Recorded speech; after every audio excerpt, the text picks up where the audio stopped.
The air in the boardroom was not just cold, it was frozen. It was a place where careers were made or shattered with a single nod. At the head of the impossibly long mahogany table stood Julian Thorne. He was the CEO of Thorne Industries, a man carved from ambition and success. His suit was perfect. His gaze was sharp. He did not just command respect, he demanded it. And today, he was dismantling the marketing department's latest proposal, piece by painful piece. Among the shadows along the wall, a young woman stood perfectly still, holding a tray of coffee cups. Her name was Ella. To everyone in this room, she was just an intern, invisible, unimportant. And that was exactly how she needed it to be. She kept her eyes down, her expression neutral, a mask of quiet efficiency. But inside, her heart was a storm. Every word Julian spoke felt like a personal blow. He talked about legacy, about the Thorne family's vision, about the empire his father had built from the ground up. A lie. It was all a beautiful, polished lie. Ella's hands trembled slightly, rattling the ceramic cups. She took a slow, deep breath to steady herself. She could not afford a single mistake. She had worked too hard to get here, to get this internship, to be inside these walls. This building did not belong to the Thornes. It belonged to her family. It was her grandfather who had the vision. It was her grandfather who had built this company from nothing, only to have it stolen by his most trusted friend, Julian's father. Julian paused his speech, his eyes scanning the room. "We are a family company," he said, his voice smooth as steel. "We value loyalty above all else." The irony was so thick, Ella felt like she could choke on it. Loyalty. He dared to speak of loyalty. He moved to the next slide in his presentation, and as he did, he gestured dismissively, knocking a stack of papers off the corner of the table. They scattered across the polished floor like fallen leaves. A collective gasp, quiet and fearful, went through the room. No one moved. They were all too terrified of their boss to act. But Ella was an intern. It was her job. Moving with a practiced quietness, she knelt to gather the mess. She was quick, efficient, keeping her head down. She just wanted to disappear again, but as she reached for the last stray sheet, her own worn notebook, which she had tucked into her waistband, slipped and fell open. A single old photograph slid out from between the pages and landed face up on the floor. It was a faded black and white picture of a young man with a kind smile and hopeful eyes, her grandfather, the true founder of this company. Before she could snatch it back, a polished black shoe stepped into her line of sight. Julian Thorne bent down. He picked up the photograph. For a moment, he just stared at it. The room was utterly silent. You could hear nothing but the hum of the air conditioning. Ella's blood ran cold. Her entire plan, her entire life, hinged on her identity remaining a secret.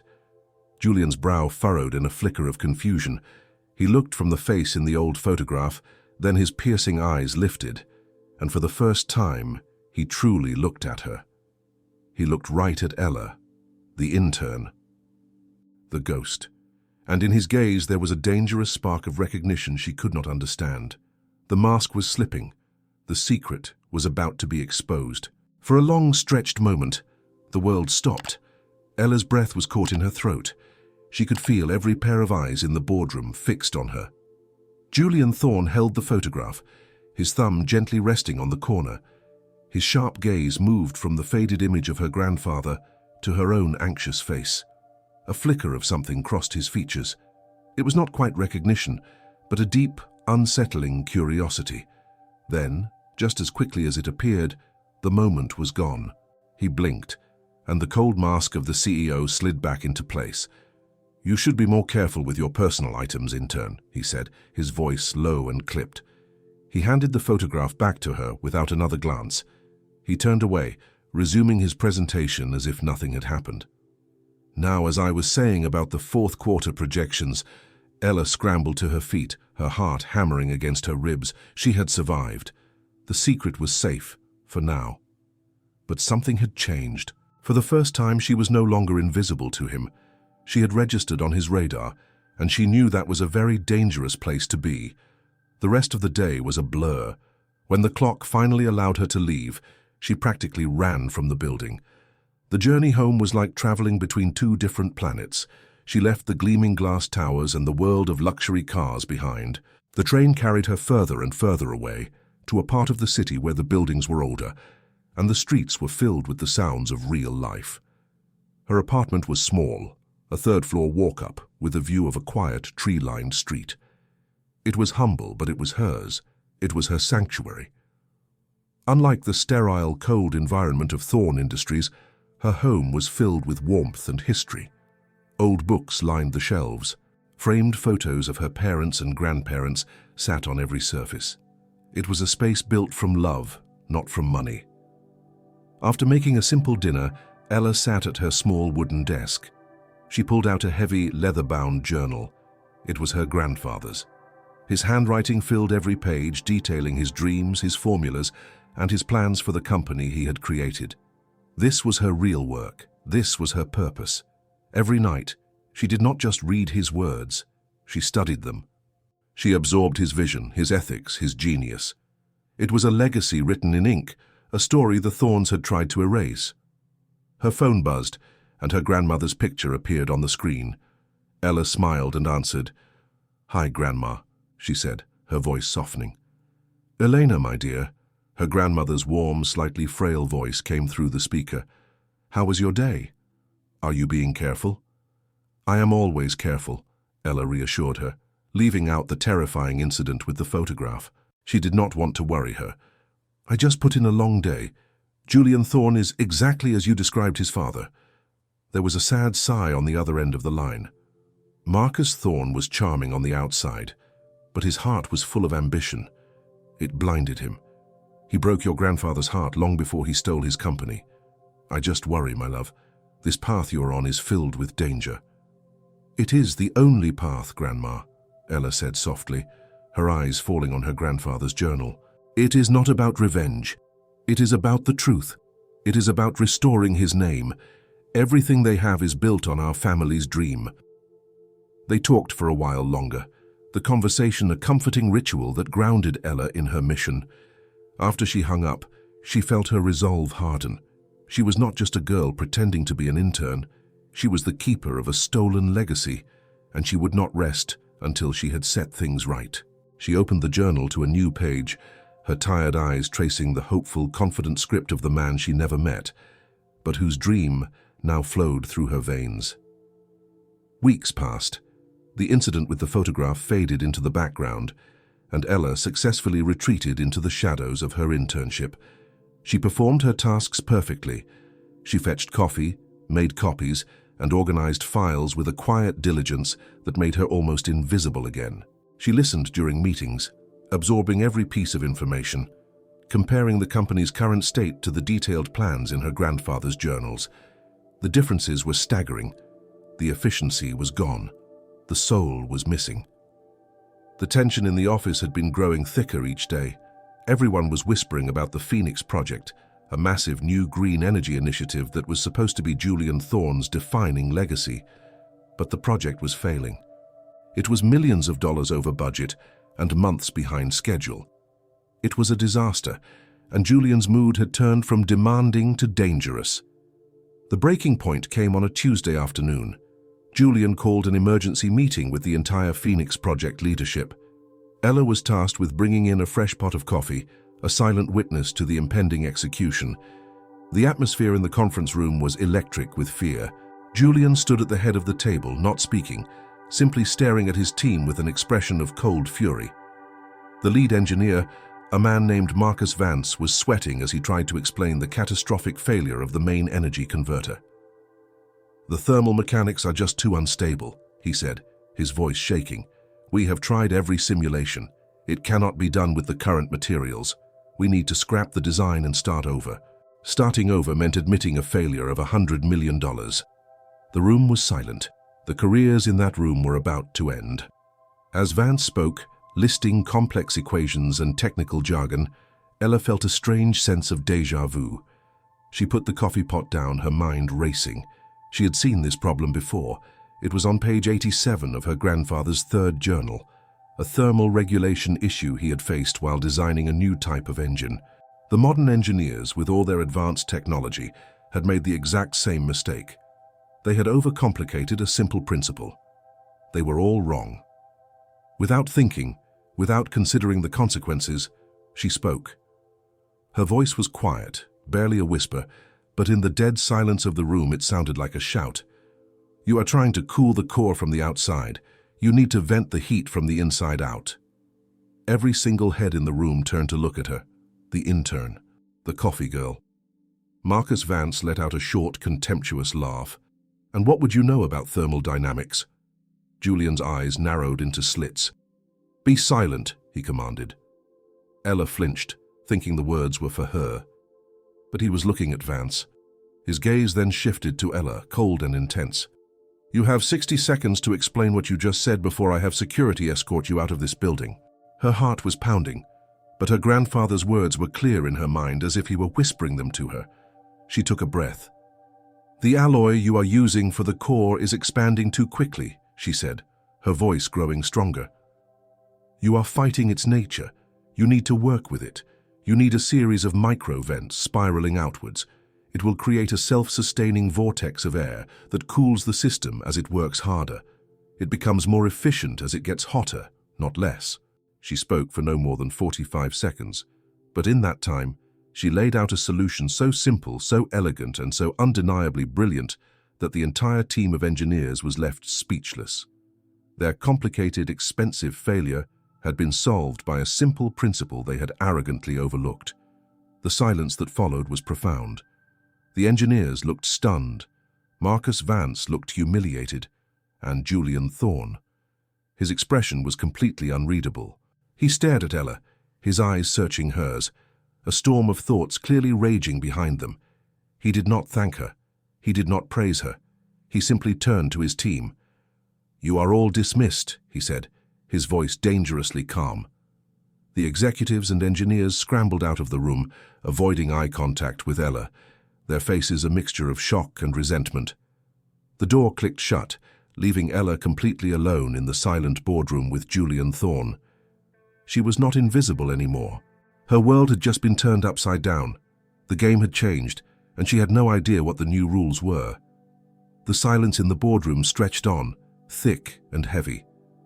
Ella's heart hammered against her ribs, a frantic drumbeat in the quiet.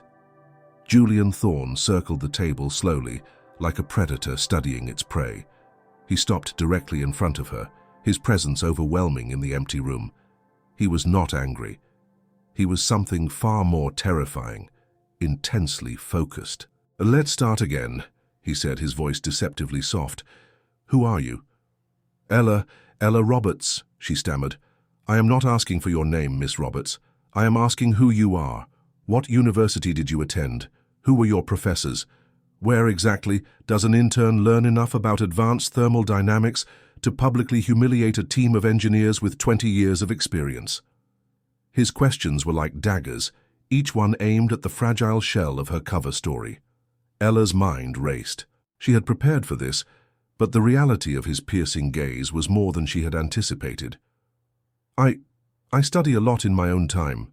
I was reading a paper on theoretical energy systems. It was just a thought experiment from the article, but it seemed to fit the problem you were describing. It was a half-truth, vague enough to be plausible. Julian stared at her, his eyes unblinking, searching for any crack in her story. He knew she was not telling him everything. She could feel his suspicion like a physical weight. For a terrifying moment, she thought he would call her bluff, demand the name of the paper, the author, the date. But he did not. He was a businessman above all else, and her solution, wherever it came from, was worth a fortune. Effective tomorrow morning, he said, his tone shifting to one of finality. You are no longer an intern. You are a junior consultant. You will be assigned to the Phoenix project. Your desk will be with the engineering team, and you will report directly to me. Ella was stunned into silence. This was not a reward. It was a leash. He was pulling her out of the shadows and placing her directly under his watchful eye. I do not know what to say. Do not say anything, he cut her off. Just be as brilliant tomorrow as you were today. Now get out." The next day, Ella walked into the office as a different person. Her simple intern pass had been replaced with a new one that granted her access to the highest levels of the company. But as she was shown to her new desk, a small, isolated space in the open-plan engineering department, she felt more like a prisoner than an employee. The hostility was immediate and suffocating. The other engineers, the same ones she had corrected, would go silent whenever she approached. They looked at her with a mixture of resentment and contempt. They spoke to each other in low voices, just loud enough for her to hear snippets of their ridicule. She was a fraud, a fluke, the boss's new pet. Marcus Vance, the lead engineer, would walk past her desk without even a glance, his jaw tight with anger. She was utterly and completely alone. The sabotage began subtly. She would be left off important email chains, meetings would be scheduled and accidentally forgotten on her calendar. When she asked for data files, she would be given outdated or corrupted versions. They were trying to make her fail, to prove to Julian that her moment of brilliance was a one-time trick. One evening she stayed late, wrestling with a set of schematics that made no sense. For hours she ran simulations, and each one failed catastrophically. Frustration and despair began to well up inside her. They had given her faulty data on purpose. They wanted to break her. Tears of anger pricked her eyes as she stared at the glowing screen in the dark, empty office. She felt small and lost. The mission her grandmother had warned her about felt impossible. She was a single person against an entire machine built on lies and powered by hostility. She packed her bag, the weight of defeat heavy on her shoulders. She wanted to quit. She wanted to run away and never look back. But when she got home to her quiet apartment, her eyes fell on the leather-bound journal on her desk. She picked it up, her fingers tracing the worn cover. She opened it to a random page. "Failure is not an end," her grandfather had written. "It is merely a sign that you have found a path that does not work.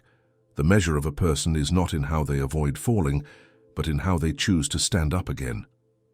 Reading his words was like a drink of cool water after a long thirst. Her tears of frustration turned into tears of resolve. They could ignore her. They could try to sabotage her. But they did not know who she was. They did not know about the legacy that flowed in her blood.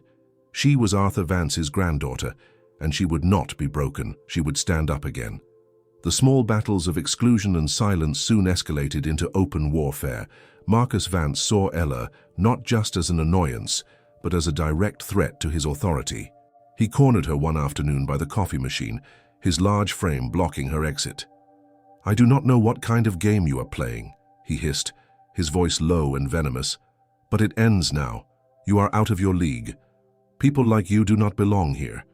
Go back to whatever hole you crawled out of before you get seriously hurt." His threat hung in the air, a promise of more pain to come. Ella was shaken, but she did not back down. She met his gaze, her own eyes steady. "I am not going anywhere, Mr. Vance." But his words stuck to her, a cold layer of fear over her already heavy anxiety. The pressure from above was just as intense. Julian Thorne was a man who measured success in results, not effort. He called her into his stark, minimalist office. The view of the city from his window seemed to stretch on forever, a kingdom he commanded. "The board is getting impatient, Miss Roberts," he said, not even bothering to look at her. He was studying a financial report. "Your brilliant idea is still just an idea. The whispers in the engineering department are that you cannot deliver, that you are a fraud. Prove them wrong." He finally turned to face her, his eyes like chips of ice. "You have 72 hours. I want a complete functional simulation of the converter and a full list of material specifications. No excuses, no delays. 72 hours or your consultancy here is terminated." The deadline was not just a challenge, it was an execution order. For the next 3 days, Ella lived and breathed the Phoenix project. Sleep became a distant memory. The office was her home. She survived on vending machine coffee and sheer, desperate willpower. She pored over her grandfather's journals at night, then spent her days trying to translate his elegant, hand-drawn theories into complex modern software she barely understood. She was drowning. The team continued their sabotage, sending her fragmented data and ignoring her requests for help. Every step forward was followed by 2 steps back. The code was a tangled mess. The simulations would run for hours, only to crash with a cascade of red error messages. She was hitting a wall again and again. The brilliance of her grandfather's concept was clear in her mind, but the gap between his pen and paper genius and the practical demands of the software was a chasm she could not cross. The final night arrived. The deadline was in the morning. With trembling hands, she launched her final simulation attempt. For a moment, it seemed to work. The numbers stabilized. The graphics flowed. A surge of desperate hope filled her chest. And then, it all came crashing down. A fatal error. A core meltdown in the simulation. Complete and total failure. That was it. She had lost. She stared blankly at the screen, the mocking red text blurring through her tears. All the fight, all the resolve drained out of her. She was just a tired, defeated girl, playing a game she was never equipped to win. She put her head down on the desk, the exhaustion finally pulling her under into a restless, dreamless sleep. Hours later, the silent office door swished open. Julian Thorne walked in, his face set in a hard line, ready to witness the outcome. He stopped when he saw her. He did not see a triumphant consultant or a failed fraud. He saw a young woman asleep at her desk, her face pale with exhaustion, tear tracks still visible on her cheek. He saw a dozen empty coffee cups, stacks of technical manuals she had clearly been trying to cram into her brain, and a computer screen filled with her failed attempt. His eyes scanned the monitor. He saw the corrupt data files the team had sent her. He saw the raw, almost perfect logic of her design, buried under layers of inexperienced coding. And for the first time, the icy wall of his pragmatism cracked. He saw not an employee but a fighter, a lone soldier abandoned on the battlefield by her own army. He walked over to the terminal next to hers, pulling the chair out silently. He did not wake her. He did not say a word. He simply sat down, cracked his knuckles, and began to work. His fingers flew across the keyboard with an expert's precision, untangling her code, correcting her mistakes, and bridging the gap between her raw idea and a functional reality. In the quiet darkness of the office, the powerful CEO began to build a bridge, not just for his project, but toward the mysterious, exhausted woman who was changing everything. A silent, unexpected alliance had just begun. Ella woke with a start, the bright morning light of the office stinging her eyes. Her neck was stiff, and for a moment she was lost in a fog of confusion. Then the memory of the failed simulation, the deadline, the utter defeat, crashed down on her. She had failed. She was going to be fired. With a sense of dread, she lifted her head and looked at her computer screen. But the screen was not showing an error message. It was displaying a perfect, elegant, completed simulation of the Phoenix Project converter. It was running in a flawless, stable loop. It was beautiful. Ella stared, blinking, unable to comprehend what she was seeing. She checked the file's save history. The final version had been completed at 3 in the morning. Someone had not just fixed her work, they had perfected it. But who? Before she could process the mystery, an email popped up on her screen. The sender was Julian Thorne. The subject was simple: "My office, now." She walked to his office on unsteady legs, expecting the end. She found him standing by the window, looking out at the city. He did not turn when she entered. "I have reviewed the simulation you submitted," he said, his voice calm and even. "The design is revolutionary. The board has approved the budget for an immediate prototype build. The project is officially greenlit." Ella was speechless. "The simulation I submitted?" He finally turned to face her, his expression unreadable. "Marcus Vance and his team were unable to achieve a solution. You were. Therefore, you will be co-leading the prototype development phase alongside Mr. Vance. He will handle the team. You will handle the technical oversight. Your decisions on the core design are final. Is that understood?" Later that morning, in a tense meeting, Julian made the announcement to the entire engineering department.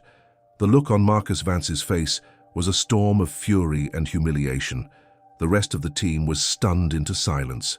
Julian had not just saved her job, He had publicly drawn a line in the sand. He had chosen her side. His protection was a cage, but it was also a shield. Their working relationship transformed overnight. The hostility from the team was still there, but it was now muted, forced into the shadows by Julian's explicit command. He and Ella began working together late into the evenings. He was a demanding partner, pushing her on every detail, challenging every assumption.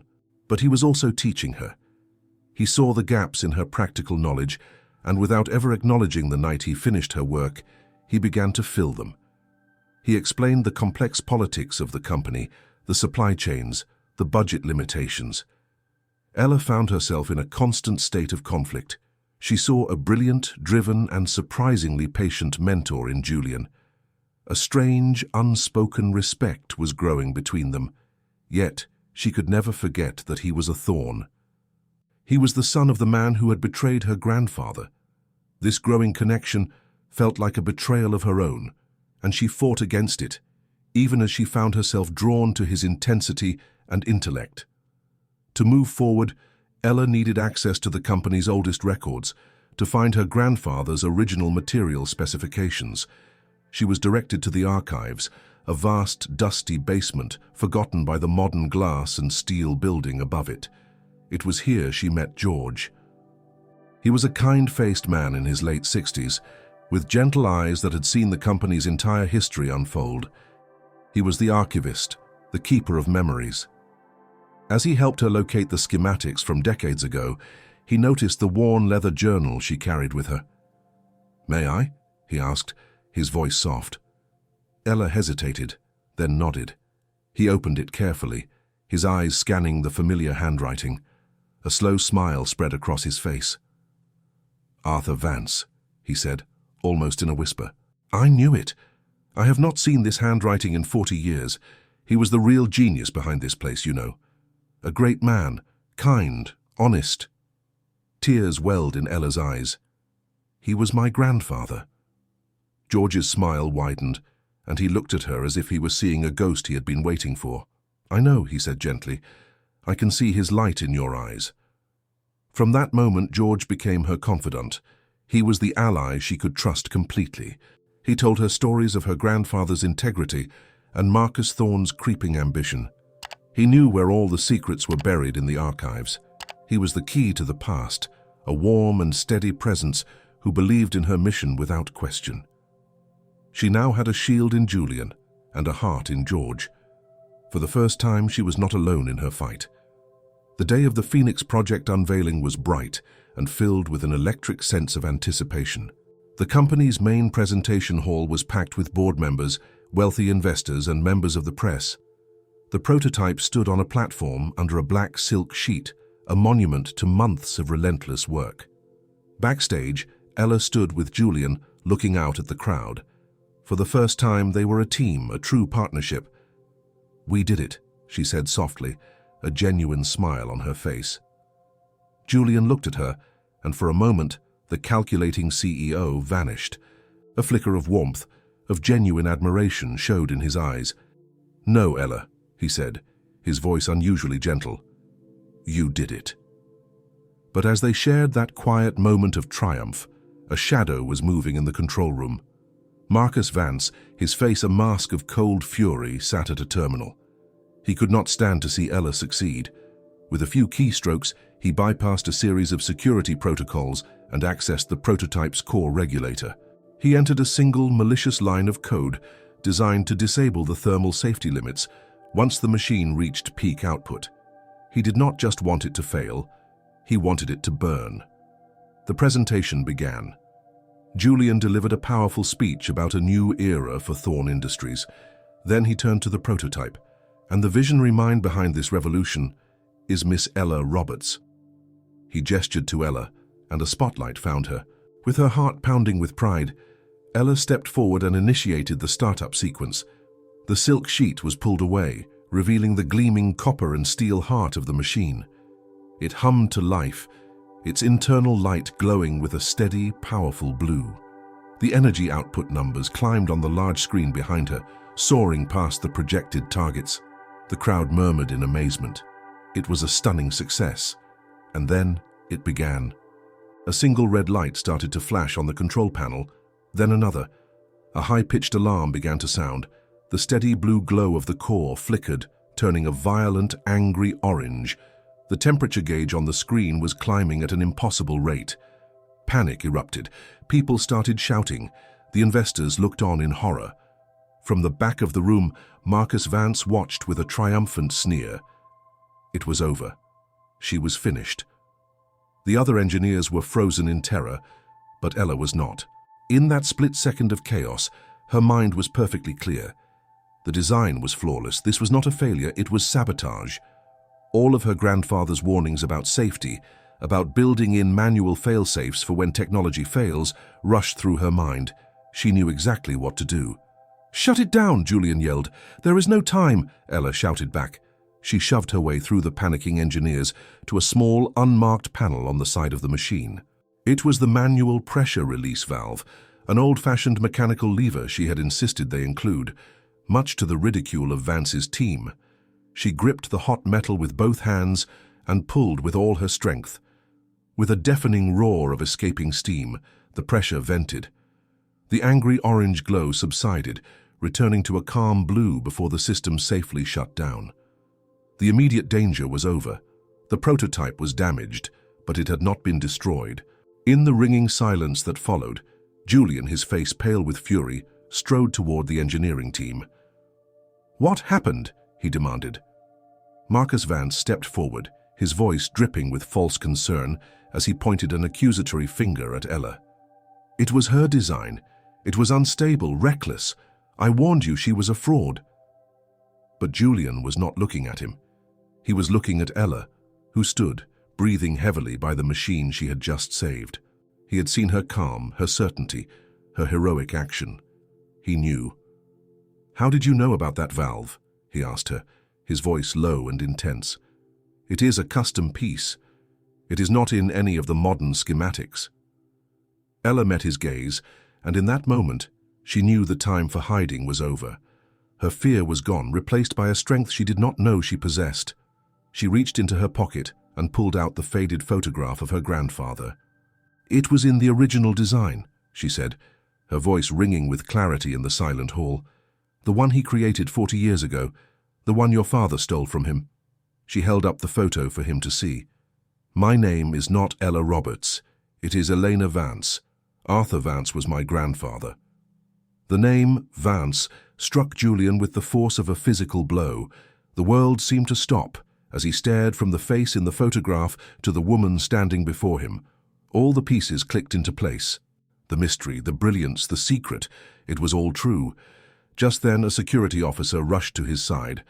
"Sir," the officer said, holding a tablet, "we have checked the logs. The system was sabotaged. The command came directly from Mr. Vance's terminal." Every eye in the room turned to Marcus Vance. The color drained from his face, replaced by the stark white terror of a man who had been caught. The climax was complete. The saboteur was exposed, and the truth of Ella's legacy had finally been unleashed. For a moment, the entire hall seemed to hold its breath. The dual revelations, sabotage and the truth of Ella's identity, hung in the air, electric and undeniable. Marcus Vance's face contorted in panic. "She is lying. It is a conspiracy," he stammered, but his protests were drowned out by Julian's cold, clear voice. "Security! Escort Mr. Vance out of the building. His access is terminated. Immediately." As two guards moved in and took a struggling Marcus Vance by the arms, Julian stepped onto the stage. He faced the stunned crowd of investors and journalists with an unnerving calm, the perfect mask of a CEO in control of a crisis. "Ladies and gentlemen, thank you for coming. It appears we have an internal security matter to resolve. This event is over. A full statement will be released in the morning." His words were concise and final.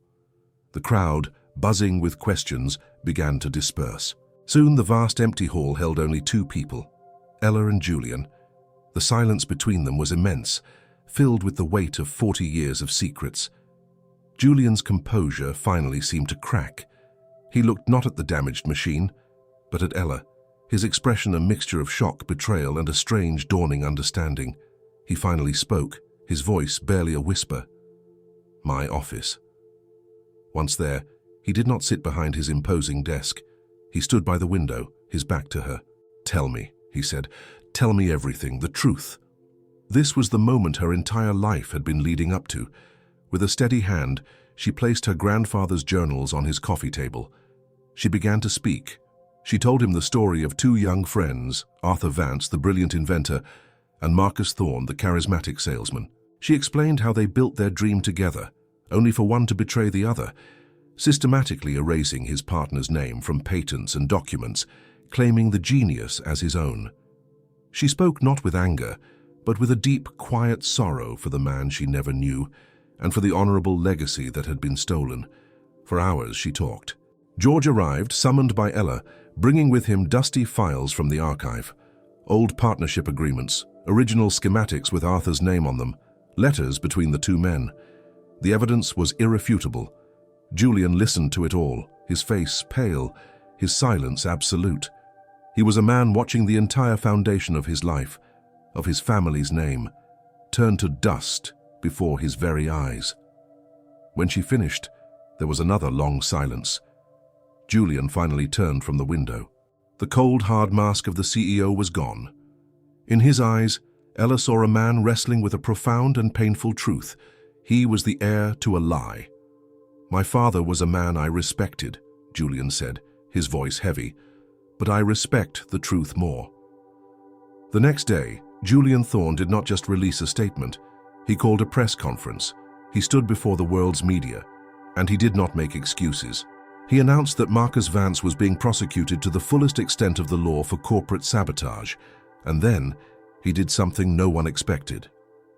"Thorne Industries is opening a full, transparent investigation into its own history," he declared, his voice firm. "Initial findings show that the foundational technology of this company was co-invented by a brilliant man named Arthur Vance, a name which, for too long, has been erased from our history. Today we begin the process of correcting that injustice." In her small apartment, Ella watched the press conference on television, her grandmother sitting beside her, holding her hand and weeping silent, happy tears. The fight was over. It had not ended with the ruin of the Thorne family, but with the restoration of the Vance family. The truth was out. Her grandfather's name was free. Her victory was complete. 1 year later, the building that once felt like a cold, frozen fortress was now a place of light and innovation. The name on the front had changed. It now read Thorne Vance Industries. The transformation was more than just symbolic. The entire culture of the company had been reborn. The air hummed with collaboration, not fear. The focus was no longer just on profit, but on purpose. Ella, now the head of research and innovation, walked through the halls, not as an invisible intern, but as a respected and beloved leader. She had established the Arthur Vance Innovation Lab, a division dedicated to ethical technology and bold new ideas, the kind of work her grandfather had dreamed of. She was no longer fighting for the past, she was building a better future. In the newly opened company museum, a large wing was dedicated to its true founder. George, now the proud head curator, would walk visitors through the exhibits, telling the real story of Arthur Vance's genius and integrity. Ella often visited with her grandmother, and together they would stand before a large, smiling photograph of her grandfather, their hearts full, not with sorrow for what was lost, but with peace for what had been restored. And then there was Julian. The ordeal had changed him profoundly. The ruthless CEO had been replaced by a visionary leader. He had learned that a true legacy is not built on power, but on truth. His partnership with Ella had become the bedrock of the new company. They were a perfect balance of intellect and integrity, of ambition and heart. One evening, they stood together in his office looking out at the sprawling city lights, just as they had on the day the truth had come out. But the heavy tension was gone, replaced by a comfortable, easy silence. They were not just colleagues anymore. They were partners in every sense of the word. "He would have been so proud of you," Julian said quietly, his gaze soft as he looked at her. Ella smiled, a genuine, peaceful smile that reached her eyes. "I think he would have been proud of both of us." The ghosts of the past had finally been laid to rest. The betrayal had been replaced by trust. The injustice had been answered with honor. Julian reached out and gently took her hand, his fingers lacing through hers. It was a simple, quiet gesture that spoke volumes.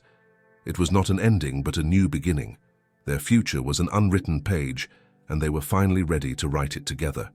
And so, the story of Ella and Julian comes to its hopeful conclusion. It is a powerful reminder that the truth, no matter how deeply it is buried, will always find its way to the light.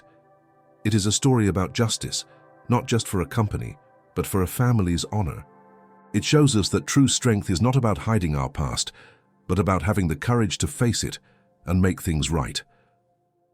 Ella's journey from an invisible intern to a visionary leader was fueled by a love for her family and a belief in her grandfather's legacy.